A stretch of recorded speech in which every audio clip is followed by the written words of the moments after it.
سيد الرسل وخاتم الأنبياء أنوار النبي وعلى آله وأصحابه أجمعين. أما بعد فأعوذ بالله من الشيطان الرجيم. بسم الله الرحمن الرحيم. قل إن صلاتي ونسكي ومحياي ومماتي لله رب العالمين.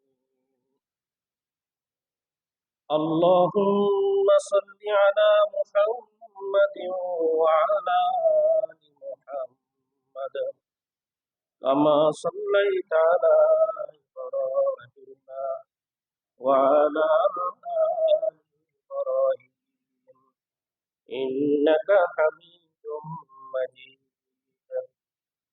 اللهم بارك على محمد وعلى آل محمد كما باركت على إبراهيم وعلى آل إبراهيم إنك حميد مجيد.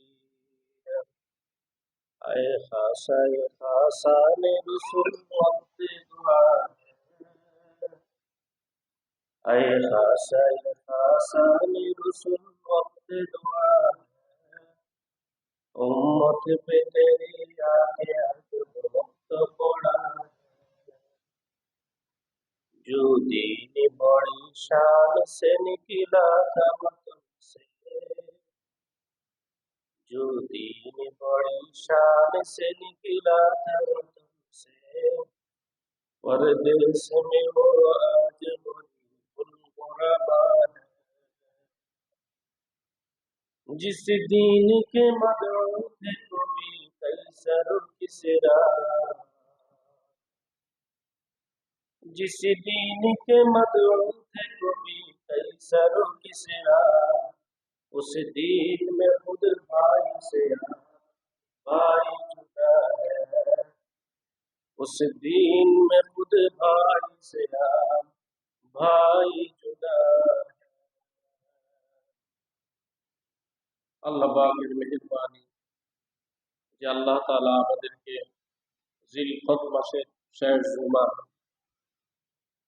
জিলকদের শেষ জুমা 29 তারিখে আল্লাহ পাক কিছু মানুষের পূর্বে আসা বসার তৌফিক দান করেছেন। দিল থেকে কালিমাতুশ শুকর আদায় করি আলহামদুলিল্লাহ। প্রকৃতপক্ষে দুরূদ এবং সালাম কায়নাতের নবী মুহাম্মদ আরবি সাল্লাল্লাহু আলাইহি ওয়াসাল্লামের প্রতি যে নবীজির মাধ্যমে আল্লাহ তাআলা আমাদের প্রতি কুরবানি ওয়াজিব করেছেন।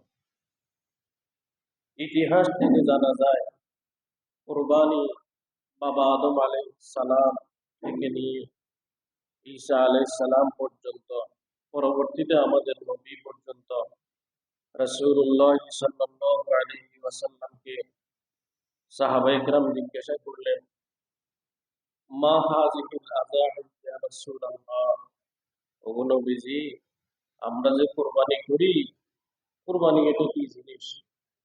রাসূল করিম সাল্লাল্লাহু আলাইহি ওয়াসাল্লাম বললেন সুন্নাত আবিকুম ইব্রাহিম খলিলুল্লাহ আলাইহিস সালাতু ওয়াস সালাম। এটা হলো যায় আমাদের পিতৃপুরুষ আমাদের জাতির পিতা ইব্রাহিম খলিলুল্লাহ আলাইহিস সালামের সুন্নাত। জিজ্ঞাসা করল নবীজি আমরা যে কুরবানি করি এর যে সওয়াব কি? নবীজি বললেন প্রত্যেকটা পশমের বিনিময়ে আল্লাহ একটা একটা নেকি তোমাকে দান করে দিতে। সুবহানাল্লাহ। যেমন আমরা আজ শুনছি এতিমদের লালন পালন করলে, এতিমের মাথায় হাত বুলাইলে, এতিমের কপালে চুমা দিলে, এতিমের পিঠে সান্ত্বনার হাত বুলাইলে, মাথার মধ্যে হাত বুলাইলে যতগুলো পশম আপনার হাতের নিচে পড়বে ততগুলো নেকি আল্লাহ আপনাকে দান করে দিবে। এতিম তাহলে পৃথিবীতে এতিম থাকলে লাভ হইল আমার, আমি তাদের থেকে সওয়াব নিতে পারি। পৃথিবীতে গরিব থাকলে লাভ হইল আমার, আমি তাদেরকে কিছু দান দক্ষিণা করে 100 টাকাতে 1 টাকা, 10 টাকা, 20 টাকা দান করে অনেক টাকার ভাগিদার হয়ে যেতে পারি।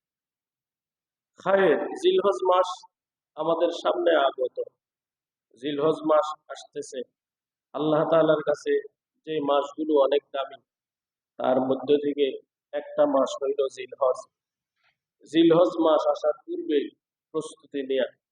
আমরা যারা কোরবানি করব অথবা কোরবানি করব না, আমাদের জন্য ফায়দা হইল যে আমরা জিলহজের চাঁদ উঠার আগে আগে, আজকে চাঁদ উঠার আগে আগে হাতে পায়ের নখ করাত দিয়ে, ছুরি দিয়ে, দাও দিয়ে যেভাবে পারি এগুলোরে কুড়াল দিয়া ছোট করে ফেলবো, মুছ কেটে ফেলবো, দাড়ি ছেটে দিব। দাড়িতে হাত দেওয়া যাবে না, কেমন? মুছ ছেড়ে দিতে হবে। আমারটা একটু বড় আর কি, একটু হালকা রাখতে হবে, রাখতে হয় আর কি। তারপরে একটু ছোট করা, মুছ ছোট করে রাখা, আর দাড়িকে কি করা, ছেড়ে দিতে হবে। দাড়িকে ছেড়ে দেওয়া, মুছকে ছেড়ে দেওয়া, এটা হইলো যাই রাসূল কারীম সাল্লাল্লাহু আলাইহি ওয়াসাল্লামের বাণী। তাহলে জিলহজ মাসের চাঁদ ওঠার আগেই প্রস্তুতি নেওয়া। কি প্রস্তুতি নেওয়া? হাতে পায়ের নখ যারা কাটি নেয় কেটে নেব। জিলহজের চাঁদ ওঠার পর আর এগুলাতে হাত দিব না। হাজিদের মতো এগুলাকে এহরামের মতো ছেড়ে দিব। কুরবানির দিন কুরবানি করার পর, পশু জবাইয়ের পর আস্তে আস্তে হাতে পায়ের নখ কাটলে, মোষ ছাটলে, চুল ছাটলে আল্লাহ তাআলা আপনাকে একটা কবুল কুরবানির সোয়াব আমলনামায় দান করে দিল। এটা ছিল রাসূল কারীম সাল্লাল্লাহু আলাইহি ওয়াসাল্লামের দ্বীনে শরীয়ত। এটা হলো আল্লাহর বিধান। তাহলে যুগে যুগে আম্বিয়া আলাইহিস সালাম এসেছে সত্য দিন প্রচার করার জন্য। যারা মানছে তাদের জন্য লাভ হয়েছে, আর যারা মানে নাই তারা ইতিহাসে একেবারে লজ্জিত, শেষ পর্যায়ে গিয়ে নিমজ্জিত হয়ে গেছে। এই জন্য আল্লাহ তাআলা আমাদেরকেও মাঝে মাঝে কিছু পরীক্ষা করেন। আমি প্রায় সময় বলি, পৃথিবীতে সব থেকে মারাত্মক পরীক্ষা হইল দাজ্জালের পরীক্ষা। পৃথিবীর শেষ সময়ে কঠিন পরীক্ষা হইল দাজ্জালের পরীক্ষা। পৃথিবীতে যত ফিতনা হচ্ছে, যত বিপদ আপদ আসতেছে, সব থেকে মূল হইল দাজ্জালের ফিতনা। দাজ্জালকে আমরা বলি কানা দাজ্জাল। কারণ কি? সে এক চোখে সব দেখে, আরেক চোখে সব দেখে না। আল্লাহ তাআলা দাজ্জালকে পৃথিবীতে কেন পাঠাইবেন? আল্লাহ পাক রব্বুল আলামিন পৃথিবীতে আম্বিয়া আলাইহিস সালামদেরকে প্রেরণ করেছেন, পাঠাইছেন। এই যে নবীরা আসছে, নবীরা আসার পর কিছু মানুষ সত্য দিনকে সত্য হিসাবে গ্রহণ করেছে, আর কিছু মানুষ এরা দ্বীন ইসলামকে প্রকাশ্যে গ্রহণ করে নাই। আর কিছু মানুষ ভিতরে ভিতরে অল্প অল্প গ্রহণ করেছে, বুঝ মতো হইলে মেনেছে, বুঝ মতো হইলে মানে নাই। রাসূল কারীম সাল্লাল্লাহু আলাইহি ওয়াসাল্লাম আজ থেকে ১৫০০ বছর থেকে আগেই পৃথিবী থেকে গত হয়ে গেছে। রাসূলুল্লাহ সাল্লাল্লাহু আলাইহি ওয়াসাল্লামের তিরোধানের পর ইসলামে কি পরিমাণ বিকৃতি সাধন হয়েছে, আল্লাহ তাআলার বিধানে কি পরিমাণ পরিবর্তন এসেছে। নবীদেরকে ছাড়া মানুষ যেভাবে চলা আরম্ভ করছে, এরপরেও মানুষ গুনাহ করে, ইসলাম বিদ্বেষী কর্মকাণ্ড করে, আল্লাহর আয়াতের বিরুদ্ধে গিয়েও মানুষ মনে করে জান্নাতে যাবে, মানুষ মনে করে সে ইমানদার, মানুষ মনে করে সে আল্লাহর খাস বান্দা, প্রিয় বান্দা। শুধু এই কথাটাকে আল্লাহ তাআলা বোঝানোর জন্য যে যারা প্রকৃতপক্ষে ইমানদার তারা পরীক্ষা দিয়ে জান্নাতে চলে যায়, আর যারা ভিতরে নেফাকি রাখে তারা দাজ্জালের কাতারে চলে যায়। এদের সামনে দাজ্জালের পরীক্ষা আবির্ভাব হবে ভয় দ্বারা। এদের লোভ আর ভয়। দাজ্জালের পরীক্ষার মেইন হাতিয়ার হইল লোভ আর ভয়। দাজ্জালকে না মানলে ভয় আছে, জাহান্নামে ফেলে দিবে। দাজ্জালকে মানলে রাজত্ব পাওয়া যাবে, এটা হইল লোভ। এই জন্য সময় হইল কম, সময় হইল কম, আর প্রয়োজন হইল ঈমান আমল বাঁচাবা। সময় হইল কম, প্রয়োজন হইল ঈমান আমল বাঁচানোর জন্য। এই জন্য আমরা দাজ্জালি ফিতনা মোকাবেলা করার আগে আগে আমাদেরকে কিছু ইলম জানা অর্জন করা দরকার। কি কাজ করলে দাজ্জালের ফিতনা থেকে বাঁচা যাবে। রাসূলুল্লাহ সাল্লাল্লাহু আলাইহি ওয়াসাল্লাম হাদিসে পাকের মধ্যে বলেন, ও উম্মত, আমি বারবার আল্লাহ তাআলার কাছে হিসাব সহজের জন্য দোয়া করি। আল্লাহুম্মা হাসিবিনি হিসাবান ইয়াসীরা। আম্মা জান জিজ্ঞাসা করি, ইয়া রাসূলুল্লাহ, কেন আপনি আল্লাহর কাছে দোয়া করেন? আয় আল্লাহ, আমার হিসাব সহজ করে দেন। আপনি তো একজন পয়গম্বর, আপনি যে একজন নবী, আপনার আবার সহজ হিসাব কি? আম্মা জানকে আল্লাহ নবী বলেন, কেউ যদি এক গ্লাস পানির হিসাব আল্লাহর কাছে দিতে চায়, বন্দা এক গ্লাস পানির হিসাব আল্লাহর কাছে দিতে পারবে না। এক গ্লাস পানির হিসাব দিতে পারবে। কেমন করে বলুন?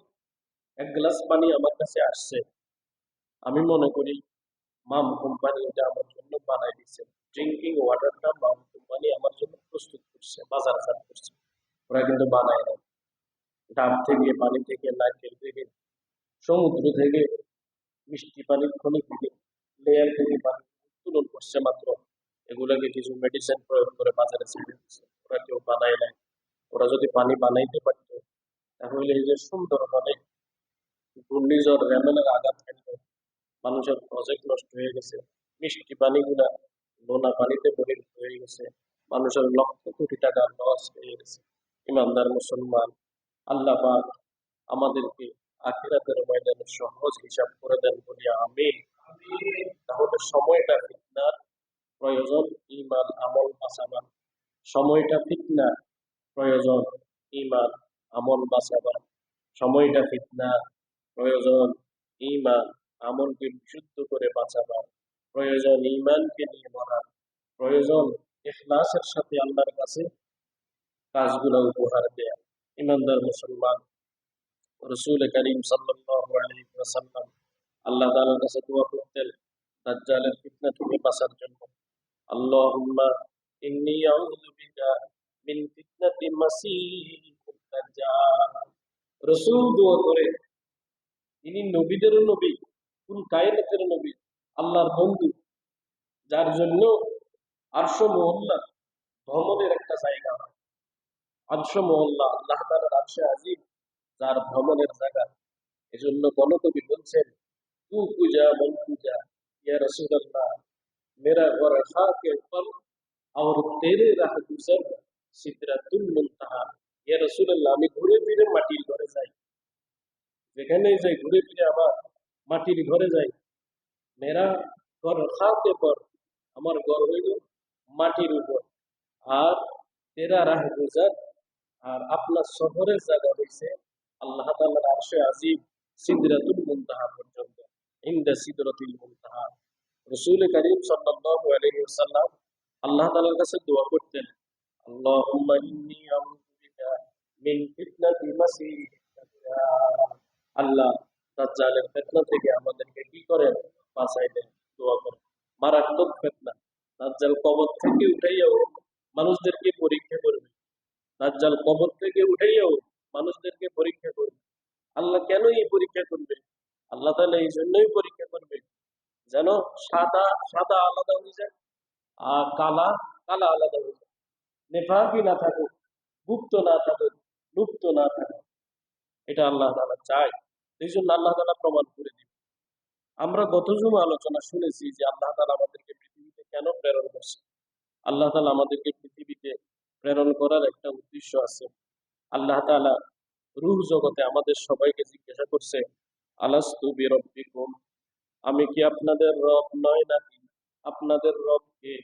আমরা সবাই বলে দিয়েছি, অলু বালা, আপনি হচ্ছেন আমাদের রব।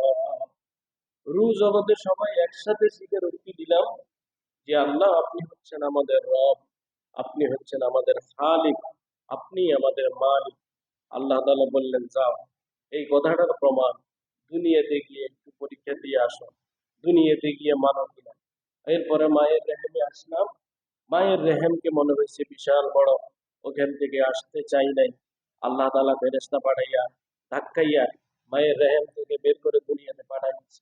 মায়ের পেট থেকে বের হওয়ার পর মনে হয়েছে দুনিয়াটা অশান্তির জায়গা, মায়ের রেহেমটাই ভালো ছিলাম, মায়ের পেটে ভালো ছিলাম, দুনিয়াতে আসি, কান্নাকাটি আরম্ভ করছি। আবার দুনিয়াতে এসে আর যেতে চাই না, আর যেতে চাই না, কান্নাকাটি শুরু হয়ে যায়। ওই সময় তো পৃথিবীতে একা আসছি, একা কাঁদছিলাম। এখন আমার যাওয়ার বিরহে ছেলেও কাঁদে, মেয়েও কাঁদে, ভাই বোন সবাই মিলে কাঁদে। আমার জানাজার লাশ সামনে নিয়ে আত্মীয় স্বজন পাড়া প্রতিবেশী আমার মায়ায় তারাও আজকে কাঁদতেছে। মায়ার জায়গা রুহু জগৎ, মায়ার জায়গা মায়ের রেহেম, মায়ার জায়গা দুনিয়ায়। আমরা যেখানেই যাই সেখানে মায়া লেগে যায়। আর পৃথিবীর বাঁধন বড় শক্ত, পৃথিবীর জাল বড় মারাত্মক। আল্লাহ বললেন, বান্দা, তোমাকে পরীক্ষার জন্য আমি পাঠাইলাম, পরীক্ষা দেওয়ার কথা ভুলে গেছো। আজরাইল সময় মতো পাঠাবো, 1 মিনিট পর্যন্ত সে দেরি করবে না। কুল্লু নাফসিন যায়িকাতুল মাউত সুম্মা ইলাইনা তুরজাউন। আমার বান্দারা, আল্লাহ পাক আমাদেরকে পরীক্ষা করবেন। কুল্লু নাফসিন যায়িকাতুল মাউত, প্রত্যেকটা প্রাণীকে মৃত্যুর স্বাদ গ্রহণ করতে হবে। সুম্মা ইলাইনা তুরজাউন, এরপরে আল্লাহর দিকে আমাদেরকে ফেরত যেতে হবে। পৃথিবীতে যখন আসি নাই, মায়ের রেহেমে ছিলাম। মায়ের রেহেমে থাকা অবস্থায় আল্লাহ তাআলা 120 দিন পরে একটা ফেরেশতা পাঠাইলেন। ফেরেশতা পাঠাইয়া মায়ের রেহেমের ভিতরে রূহ ফুঁকে দিলেন। রূহ ফুঁকে দেওয়ার পর আমার ছোট্ট একটা গোস্তের টুকরা এটা নড়াচড়া আরম্ভ হয়ে গেছে। রূহ যেদিন দিছে, রূহ দেওয়ার সাথে সাথে এই রূহটা কোন দিন বের করা হবে, ওই দিনও তার মেয়াদ দেওয়া হয়েছে। শরীরে কোনো হাড় বসাইলে এটার মেয়াদ থাকে, কিডনিতে কোনো কিছু প্রবেশ করাইলে এটারও মেয়াদ থাকে, শরীরের কোনো অঙ্গ প্রত্যঙ্গের কাজ করাইলে, অপারেশন করাইলে এটারও একটা নির্দিষ্ট মেয়াদ থাকে। ইমানদার মুসলমান, আল্লাহ তাআলা বললেন, বান্দা, আমি তোমাকে যতগুলা নিয়ামত দিলাম এগুলা দেখে দেখে বলো, রব্বানা মা খালাকতা হাযা বাতিলা। আমার বান্দারা, আল্লাহর এই সমস্ত নিয়ামত রাজি দেখে তোমরা আল্লাহ তাআলাকে ভুলে যাবে না, আল্লাহর প্রশংসাগুলো নিয়মিত করবে। যখন আজানের সময় হয়ে যাবে, আজান দিবে, দৌড়াই আল্লাহর ঘর মসজিদের দিকে চলে যাবে। যখন মাসে 3টা দিন রোজা রাখবা, যখন সোমবার বৃহস্পতিবার রোজা রাখবা, জিলহজের এই 9টা রোজা ধারাবাহিক ভাবে রাখবা। জিলহজের রোজাগুলার এত দাম, জিলহজের এক এক দিনের রোজা 1 বছরের রোজার সওয়াব। জিলহজের এক এক রাত্রের ইবাদত লাইলাতুল কদরের সম পরিমাণ সওয়াব। সুবহানাল্লাহ। আমি আবার রিপিট করতেছি আপনাদের জন্য, জিলহজের আমলগুলো আল্লাহর কাছে কত দাম। জিলহজ মাসের দাম আল্লাহর কাছে এত বেশি কেন?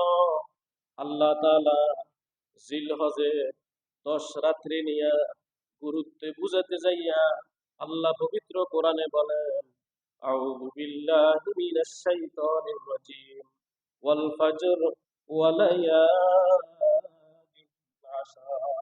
আল্লাহ তাআলা কসম করলেন 10 রাত্রির, 10 রজনীর। এই 10 রাত্র মুফাসসিরিন ইকরাম বলেন লাইলাতুল কদরের সমপরিমাণ দাম। এই জিলহজের প্রথম দশকের রাত্রির আল্লাহ তাআলা নিজে যেহেতু এই 10 রাতের কসম করেছেন, নিঃসন্দেহে এই রাতগুলোর দাম অনেক বেশি। সুবহানাল্লাহ। রাসূলুল্লাহ সাল্লাল্লাহু আলাইহি ওয়াসাল্লাম কিছু রোজা ছিল, কখনো ছাড়তেন না। কিতাবের নাম সুনানে নাসাই, হাদিস সংখ্যা 2372। রাসূলুল্লাহ সাল্লাল্লাহু আলাইহি ওয়াসাল্লাম আশুরার দিনের রোজা, 10 মুহররমের রোজা কখনো ছাড়েন নাই। রাসূল সাল্লাল্লাহু আলাইহি ওয়াসাল্লাম জিলহজের এই 9 তারিখের রোজা, 1 থেকে নিয়ে 9 তারিখ পর্যন্ত এই রোজাগুলা রাসূল কখনো ছাড়েন নাই। মাসে 3 দিন আইয়ামে বীজের রোজা, 13, 14, 15 তারিখ রাসূলুল্লাহ সাল্লাল্লাহু আলাইহি ওয়াসাল্লাম কখনো এই রোজাগুলা ছাড়তেন না। সোমবার এখন বৃহস্পতিবার, সোমবারে আর বৃহস্পতিবারে আল্লাহ নবী রোজা রাখতেন। আশুরার রোজা, জিলহজের 9 রোজা, মাসে 3 দিনের রোজা, সোমবার আর বৃহস্পতিবারের রোজা আল্লাহ নবী জীবনে কখনো ছাড়েন না। আমরা আল্লাহ নবীর উম্মত, আমরা জীবনে এগুলো রাখি নাই। রসুল কখনো ছাড়েন নাই, উম্মত কখনো রাখেন নাই। রসুল যেটা কখনো ছাড়েন নাই, উম্মত কখনো করেন নাই। তো উম্মত যেটা করে না, রসুল যেটা করেছেন, রসুলের এটা উম্মত যখন গ্রহণ করে না, তাকে দুনিয়াতে শয়তান পেয়েছে। শেষ বয়সে দাজ্জাল আসার সুযোগ সে নিজেই করে নিয়েছে। নাউজুবিল্লাহ। রাসূলুল্লাহ সাল্লাল্লাহু আলাইহি ওয়াসাল্লামের হাদিসে পাকের মধ্যে আছে, তিরমিজি শরীফের 758 নম্বর হাদিস, রাসূলুল্লাহ সাল্লাল্লাহু আলাইহি ওয়াসাল্লাম বলেন, লাইলাতুল কদরের সমপরিমাণ সওয়াব পাওয়া যায় এই প্রথম দশকের রাত্রিগুলোতে ইবাদত করলে। এক এক দিনের রোজা, 1 বছরের সওয়াব। শুধু এতটুকু নয়, শুধু ইয়াউমে আরাফার রোজাটা কেউ যদি রাখে, 9 তারিখের রোজাটা কেউ যদি রাখে, আহতাসিবু আলাল্লাহি আন ইউকাফিরাস সানাতাল্লাতী ক্বাবলাহু ওয়া সানাতাল্লাতী বাদাহু। রসুল বলেন, শুধু কি 1 বছর সওয়াব নাকি? শুধু 9 তারিখের রোজা রাখলে 1 বছর আগের গুনাহ, 1 বছর পরের গুনাহ আল্লাহ তাআলা মাফ করে দেয়। সুবহানাল্লাহ। এই জিলহজের এত দাম আল্লাহ তাআলার কাছে। জিলহজ সওয়াবের মৌসুম কেন এত দামি? মাহে রমজানে আমরা শুধু রোজা রাখছি, মাহে রমজানে কিয়ামুল লাইল করেছি, এজন্য এগুলোর দাম বেশি। কোরবানিতে আমরা কোরবানি করছি, হজের সময় লাব্বাইকের ধ্বনি দিচ্ছি, বলে জিলহজ মাসের দাম এত বেশি। এই সবগুলা কাজ একসাথে জিলহজে প্রবেশ করেছে। সুবহানাল্লাহ। জিলহজ মাসের প্রথম দশক বেশি বেশি তাকবীর বলা হয়, বেশি বেশি তাহমিদ পাঠ করা হয়, আল্লাহর নামে কোরবানি করা হয়, এগুলাতে রোজাও রাখা হয়। এজন্য সব আমলের সমষ্টি এখানে হয়ে গেছে। এর দাম আল্লাহর কাছে অনেক বেশি বেড়ে গেছে। সুবহানাল্লাহ।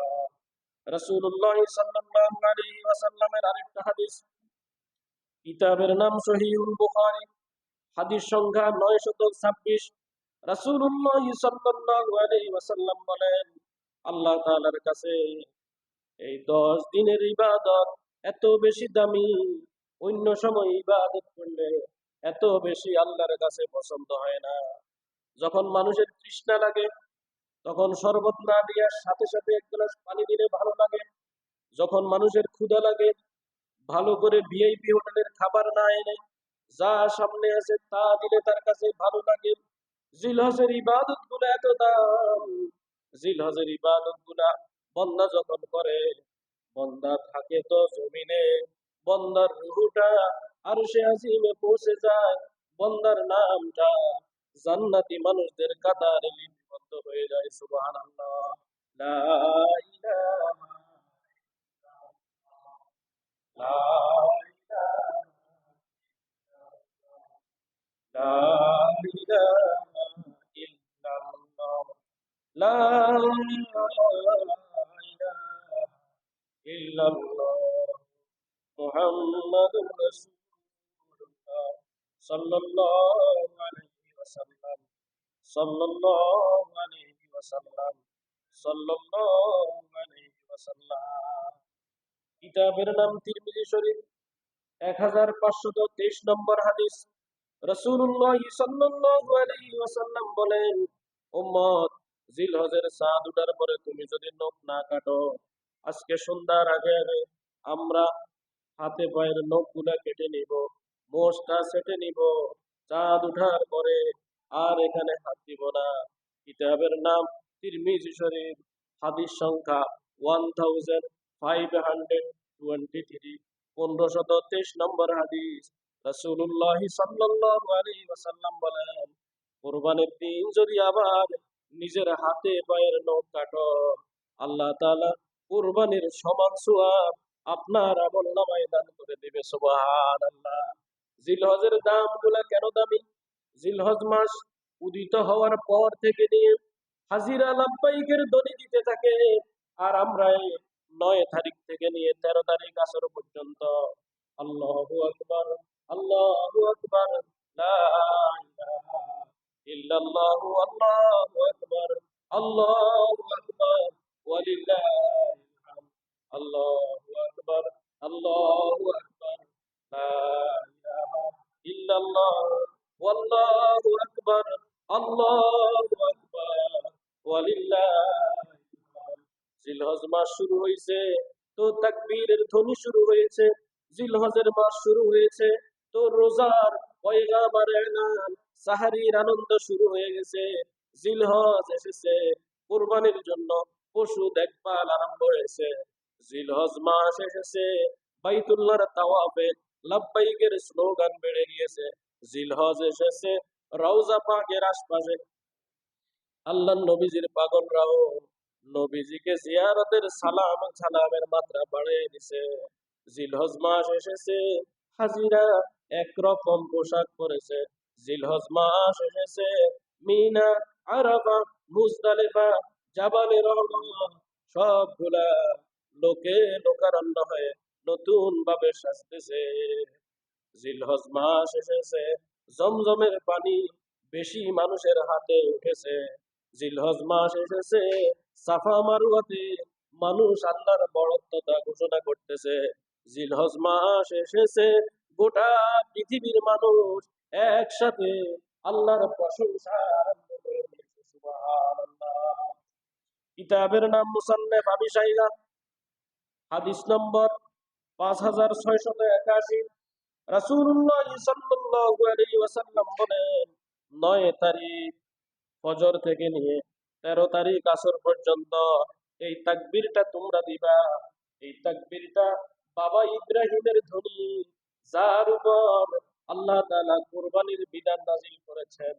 ইব্রাহিম তো নিজের সন্তানের গলায় আল্লাহু আকবার বলে আল্লাহর পরীক্ষা সালাতে দেরি করে নাই।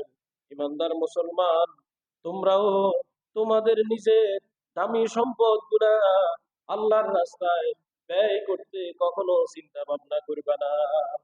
রাসূলুল্লাহ সাল্লাল্লাহু আলাইহি ওয়াসাল্লাম যে আমলগুলা কখনো ছাড়তেন না, আমি আপনাদেরকে আগেই বলেছি।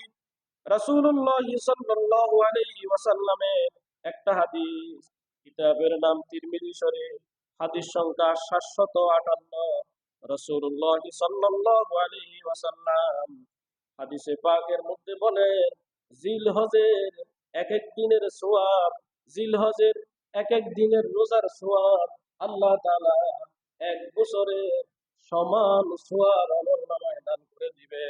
জিলহজের রাতগুলোর ইবাদত, লাইলাতুল কদরের সমান সওয়াব আল্লাহ আমলনামায় লিখে দিবে। সুবহানাল্লাহ। এজন্য কেউ কেউ বলে, মুনাজাতে আছে কান্নারত ময়দানে আরাফাত, লাব্বাইকে ধ্বনি দিতে নিবেন নিয়ামত। মুনাজাতে আজ কান্নারত খানায়ে কাবায়, লাব্বাইকে ধ্বনি দিতে নিবেন নিয়ামত। আল্লাহ আমাদের সবাইকে জীবনে বারবার খানায়ে কাবার জিয়ারত নসিব করেন বলি আমিন। তাহলে রাসূল সাল্লাল্লাহু আলাইহি সাল্লাম কখনো এই আমল ছাড়তেন না। আর উম্মতরা এমন আছে জীবনেও এই আমল করতেন না। তাহলে তাদেরকে আর দাজ্জালে পাবে না? দাজ্জাল তাদেরকে অবশ্যই ধরবে। দাজ্জালের ফিতনা কেন আসে আবার বলেন? দাজ্জালের ফিতনা পৃথিবীতে আল্লাহ তাআলা কেন দিবেন? এই যে কবর থেকে উঠাবেন, আবার পরীক্ষা করবেন, আবার দাজ্জাল জাহান্নাম দেখাইবো, কঠিন পরীক্ষা। দুনিয়া দিয়ে মানুষ কম করছি বেশি করছি, দাজ্জালের হাতে যদি আবার ঈমান চলে যায়, তাই তো উপায় নাই। এই জন্য রাসূল সাল্লাল্লাহু আলাইহি সাল্লাম বললেন, আল্লাহুম্মা ইন্নী আউযু বিকা মিন ফিতনাতিল মাহইয়া ওয়া মামাত। আল্লাহ, দুনিয়াতে যতদিন বাঁচায় রাখেন ততদিন পর্যন্ত ঈমানের সাথে বাঁচায় রাখেন। আল্লাহ, মৃত্যু যদি হয়, আল্লাহুম্মা ইন্নী আসআলুকা তাওবাতান ক্বাবলাল মাউত। আল্লাহ, মরার আগে আগে একটু তওবা করার তৌফিক দিয়েন।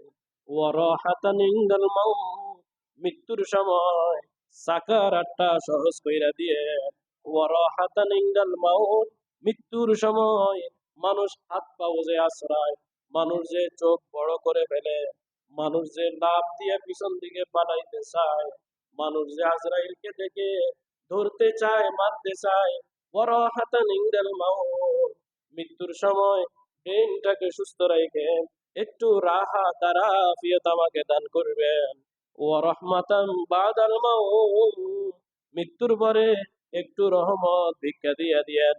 আল্লাহ, কবর যখন প্রথম রজনী হয়ে যাবে, সাথী নাই, বাতি নাই, আপনি ছাড়া উপায় নাই, কোনোভাবে নামাজ, রোজা, কোরআন তেলাওয়াত, দান সদাকাকে সাথী বানাইয়া অন্ধকার কবরকে আলোকিত করে দিয়েন। এজন্য জিলহজ মাস শুরু হইলে লাব্বাইকের ধ্বনি শুরু হয়। আল্লাহু আকবার, আল্লাহু আকবার, লা ইলাহা ইল্লাল্লাহু, ওয়াল্লাহু আকবার, আল্লাহু আকবার, ওয়ালিল্লাহিল হামদ। আল্লাহ সব থেকে বড়, আল্লাহ সব থেকে বড়। আল্লাহ ছাড়া বিপদে উদ্ধারকারী কেউ নাই, আল্লাহ ছাড়া অন্ধকার কবরে আলোকিত করার কেউ নাই। লা ইলাহা ইল্লাল্লাহু, ওয়াল্লাহু আকবার, ওয়ালিল্লাহিল হামদ। খানায়ে কাবা সামনে আসছে, আল্লাহ সকল প্রশংসা আপনার। খানায়ে কাবাতে আমরা গেলাম, জমজমের পানি পান করলাম। জমজমের পানি এখন প্রয়োজন, তাই পান করলাম। অসুস্থ হয়েছি, জমজমের পানি এখন প্রয়োজন, তাই আল্লাহ তাআলা 1000 বছর আগে ইসমাইলের পায়ের আঘাত দিয়া, ইসমাইলের পাও দিয়া খোঁচা দেওয়াইয়া সেখান থেকে সুমিষ্ট পানি আল্লাহ তাআলা ঝরণির মতো প্রবাহিত করে দিয়েছে। বিজ্ঞান বলে জমজমের পানিতে দূষিত কোনো ফ্লেভার নাই, জমজমের পানিতে কোনো প্রকার খারাপি নাই। জমজমের পানি এত পরিমাণ মানুষ দৈনিক পান করতেছে, জমজমের পানির লেয়ার কিঞ্চিত পরিমাণ কমে নাই। সুবহানাল্লাহ। এই জন্য যান, সেখানে গিয়ে বলেন আল্লাহু আকবার, আল্লাহু আকবার, লা ইলাহা ইল্লাল্লাহু, ওয়াল্লাহু আকবার, আল্লাহু আকবার, ওয়ালিল্লাহিল হামদ। ইসমাইলকে বলে, বাবা, আমি স্বপ্ন দেখেছি, ইন্নী রাআইতু ফিল মানাম, আমি স্বপ্ন দেখছি, আন্নী আযবাহুকা, আমি আপনাকে পরীক্ষা করতেছি, আল্লাহর পরীক্ষা আপনার উপরে প্রয়োগ করতেছি। ইমানদার মুসলমান, ছেলেও কেমন, বাবাও কেমন। ছেলে বলতে দেরি, আব্বা যখন ছেলেকে বলল, ছেলের জবান থেকে বের হয়ে গেল, সাতাজিদুনি ইনশা আল্লাহু মিনাস সাবিরিন। সন্তানকে যদি আমরা নামাজের কথা বলি, সন্তান বলে ভালো লাগে না, আর একটু ঘুমাই। বন্ধুকে যদি বলি চলো নামাজে যাই, বন্ধু বলে শরীরটা বেশি ভালো নাই, কাপড় চোপড় পাক নাই। আত্মীয় স্বজন কাউকে যদি আহ্বান করি, ওরা মনে চাইলে আসে, না হইলে আসে না। ইব্রাহিম আলাইহিস সালামের ছোট্ট ছেলেকে বলতেছে, বাবা, আমি আল্লাহর এক বিধান তোমার উপরে প্রয়োগ করতে চাই। ছেলে কেমন, সে বলে সাতাজিদুনি ইনশা আল্লাহু মিনাস সাবিরিন। বাবা, আল্লাহ যেভাবে হুকুম করছে সেইভাবে করেন, আমি আপনার সাথে ওয়াদা করলাম, আমি অবশ্যই ধৈর্যশীলদের কাতারে আপনাকে আপনাকে আমি উপহার দিতে পারবো। আমি নিজেও ধৈর্য ধরবো। বাবা, এখানে কোনো প্রকার কমতি হবে না। যেমনি ভাবে ছোটবেলায় আমার মা ধৈর্য ধরেছেন, যেমনি ভাবে আপনি ইব্রাহিম নিজে ঘর থেকে বের হয়ে গিয়েছেন, যেভাবে আমার মাকে বাদশাহ ধরে নিয়ে যাওয়ার পরেও আল্লাহ তাআলা পরীক্ষার ধার উন্মুক্ত করে দিয়েছেন, আপনি ধৈর্য ধরেছেন। আপনি ছোট্টবেলায় পরীক্ষা দেওয়ার জন্য মরুভূমিতে লালিত পালিত হয়েছেন। সাতাজিদুনি ইনশা আল্লাহু মিনাস সাবিরিন। ধৈর্যের কঠিন পরীক্ষায় নমরুদের অনলের কুণ্ডে আপনাকে ফেলে দেওয়া হয়েছিল, আপনি যেভাবে ধৈর্য ধরেছেন, সাতাজিদুনি ইনশা আল্লাহু মিনাস সাবিরিন। বাবা আদমকে যেভাবে জান্নাত থেকে বের করে দেওয়ার পরেও আদম আলাইহিস সালাম ধৈর্য ধরেছেন, যেভাবে নূহ আলাইহিস সালামের বাড়িঘর প্লাবনে ডুবে যাওয়ার পরেও নূহ আলাইহিস সালাম ধৈর্য ধরেছেন, যেভাবে নূহ আলাইহিস সালামের কেনান, নূহ আলাইহিস সালামের সন্তান কেনান আল্লাহর বিধান না মানার পরেও সে ডুবে ডুবে চুবে চুবে মারা গিয়েছে, নূহ আলাইহিস সালাম ধৈর্য ধরেছেন। জাকারিয়া আলাইহিস সালাম ধৈর্যের পরিচয় দিয়েছেন। আমি শুধু নয়, আম্বিয়া আলাইহিমুস সালাম, ইউসুফ আলাইহিস সালামকেও অন্ধকারে থাকতে হয়েছে। নবীজিকে মা বাবার ঘর ছেড়ে, মাতৃভূমি ছেড়ে, খানায়ে কাবা ত্যাগ করে মদিনাতুল মুনাওয়ারাতে হিজরত করতে হয়েছে। ইব্রাহিমের সন্তান ইসমাইল বলে, সাতাজিদুনি ইনশাআল্লাহু মিনাস সাবিরিন। বাবা, আমি শুধু ধৈর্য ধরবো এমন না, যতজন ধৈর্য ধরেছে তাদের কাতারে আপনি আমাকে অবশ্যই পাবেন। ইমানদার মুসলমান, আল্লাহ নবী বলেন, আমি শুধু একা নয়, যতজন নবী ছিলেন এই তসবিহটা দিয়া তারা আল্লাহর কাছে দোয়া করতেন, লা ইলাহা ইল্লাল্লাহু ওয়াহদাহু লা শারীকা লাহু, লাহুল মুলকু ওয়া লাহুল হামদু ওয়া হুয়া আলা কুল্লি শাইইন কাদির। কিতাবের নাম তিরমিজি শরীফ, হাদিস সংখ্যা 3585। রাসূলুল্লাহ সাল্লাল্লাহু আলাইহি ওয়াসাল্লাম বলেন, বিপদ যখন ঘনায়া যায়, মুসিবত যখন কাছায়া যায়, অভাব যখন দুয়ারে টোকা দিতে থাকে, তখন আল্লাহর সাহায্য চাও। আল্লাহ 7 সমুদ্র 13 নদী পাড়ি দিয়া তোমার হাজত পূরণ করে দিবে। আল্লাহ তোমার বিপদ আপদ দূর করে দিবে। শত্রু যদি হাজার লক্ষ কোটি সামনে আসে, জোয়ারের বানের মতো, তুফানের মতো আল্লাহ তাআলা ধূলি কণার মতো ধূলিসাৎ করে তোমাকে আসান করে দিবে। কিতাবের নাম তিরমিজি শরীফ, হাদিস সংখ্যা 3585। রাসূলুল্লাহ সাল্লাল্লাহু আলাইহি ওয়াসাল্লাম বলেন, উম্মত, তোমাদের হাতে এক ভ্যাকসিন উঠাইয়া দিলাম, তোমাদের হাতে এক আলাদিনের চেরাগ উঠাইয়া দিলাম, তোমাদের হাতে এক খাজানার ধার উন্মুক্ত করে দিলাম। দোয়াটা শিখে রাখো, লা ইলাহা ইল্লাল্লাহু ওয়াহদাহু লা শারীকা লাহু, লাহুল মুলকু ওয়া লাহুল হামদু ওয়া হুয়া আলা কুল্লি শাইইন কাদির। যখন বান্দা দোয়া দিয়া জিন্দেগিটা কাটাবে, আল্লাহ তাআলা দুনিয়ার বিপদ আপদ থেকে রক্ষা করবে, কবর জীবনে দাজ্জালের ফিতনা থেকে আল্লাহ বাঁচাইয়া দিবে। আল্লাহ পাক আমাদের সবাইকে আল্লাহ সন্তুষ্টির জন্য কোরবানি করার তৌফিক দান করেন বলি আমিন। আবার সামান্য করে একটু করে রিপিট করতেছি, আমরা আজকে যারা হাতে পায়ের নখ কাটি নাই, নখ কেটে ফেলবো সূর্য ডুবার আগে। সূর্য ডুবার আগে। এখন কি সূর্য ডুববে না উঠবে? এখন সূর্য উঠবে। সকালে সূর্য উঠবে। সারাদিন ওয়াজ করছে, ওয়াজ করে জিগায় ইউসুফ জুলাইখা বলে চাইছে বলা হয় না, ও ওই সময় চায় না। এসব ইউসুফ জুলাইখার কিসা শুনছে, সকালবেলা জিগায় আও ইউসুফ এটা কি পুরুষ নাকি মেল না ফিমেল, জিগায়। আর আমি জিগাইলাম ওকে সূর্য উঠবো না ডুববো, নুর ইসলাম ভাই কয় আবার উঠবো। আজ যে শুরু ডুববো, সূর্য ডুবলে না, মনোযোগ দিয়ে শুনতেছি। আল্লাহ তাআলা হায়াতে জানে মানে বরকত দান করুক বলি আমিন। তাহলে কথা বলাটা মানে মানুষের সাথে কথা বলাটা, কথা জিজ্ঞেস করার সাথে সাথে বলাটা, এটা অনেক বড় একটা গুণ। এটা অনেক বড় একটা। তাহলে সূর্য কি উঠবে না ডুববে? ডুববে। ডুববে। সূর্য ডুবলে এই ডুবার আগে আগে হাতে পায়ের নখগুলো আমরা কি করব?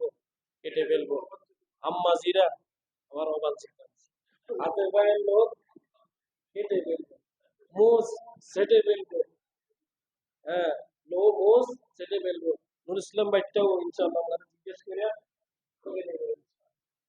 আর আম্মাজিরা যারা আছেন, আপনারা যারা শুনতেছেন, আপনারা যারা বয়ান শুনেন, আপনাদের কাছে অনুরোধ, আজকে রাত্রে জিলহজের প্রথম রাত্র, আজকে রাত্রে থেকেই সাহারি খাইতে পারবেন একবারে 9 তারিখ পর্যন্ত। শুধু একবারে লাগাতার রোজা রাখবেন 10 তারিখ ছাড়া। 10 তারিখ ছাড়া 5 দিন রোজা রাখা যায় না। বলেন 5 দিন কি রাখা যায় না? দুই ঈদের দুই রাত, মানে ঈদুল ফিতির, ঈদুল আজহা, এদিন রাখা যায় না। আর কোরবানির পরে 3 দিন, কোরবানির পরে 3 দিন, কোরবানির পরে 3 দিন, আর দুই ঈদের দুই রাত। তৈলে হলে যায় কোরবানিতে 7 দিন, আর রোজার ঈদে একদিন, রোজার ঈদে একদিন, কোরবানিতে 4 দিন রোজা রাখা যায় না। তো আল্লাহ তাআলা আমাদেরকে আমলটা করার তৌফিক দান করেন। জিলহজে যতটুকু পারি কিছু দান সদকা করব, জিলহজে যতটুকু পারি এবাদত বন্দিকে একটু বাড়াই দিব, তাকবীর তাহমিদ গুলা পাঠ করব। পৃথিবীতে টাকা হইলো সবচাইতে বড় শত্রু। যারে টাকা পাইছে তারা শেষ করে দিছে। আপনি দেখবেন যে বেনামাজি যত আছে সবগুলা, যত আব্বা আম্মা যারা যত বেশি সম্পদ দিয়ে গেছে তার ছেলে মেয়েগুলা তত বেশি কি হয়ে গেছে, আপনারাই বলেন। যারে যত বেশি দিয়ে গেছে আর যাদেরকে আমল শিখে গেছে, যত বেশি আমল শিখে গেছে অসুবিধা নাই। আমল হইলে যদি 10 দুনিয়া সমানও আপনার রাজত্ব হয় কোনো অসুবিধা নেই। কারণ তার কাছে এক সূত্র আছে যে হালাল ছাড়া হারাম খাওয়া যাবে না, সত্য ছাড়া মিথ্যা বলা যাবে না, চরিত্রকে কলুষিত করা যাবে না, জবানে কখনো আল্লাহর নাম ছাড়া গায়রুল্লাহর নাম উচ্চারিত করা যাবে না। সময় শেষ, হায়াত বাকি, মোলাকাত বাকি। আল্লাহ তাআলা জিলহজের যত বারাকাত আমাদেরকে দান করেন। জিলহজের এক একটা রোজা এক এক বছরের সমান সোয়াব, জিলহজের এক এক রাত্রের ইবাদত লাইলাতুল কদরের সমান ইবাদত। আল্লাহ আমাদের সবাইকে এই রাত্রগুলোতে ইবাদত করার তৌফিক দান করেন। হাযা মা ইনদি ওয়াল ইলমু ইনদাল্লাহ আলাইহি তাওয়াক্কালতু ওয়া ইলাইহি উনীব। আসসালামু আলাইকুম ওয়া রাহমাতুল্লাহি ওয়া বারাকাতুহু।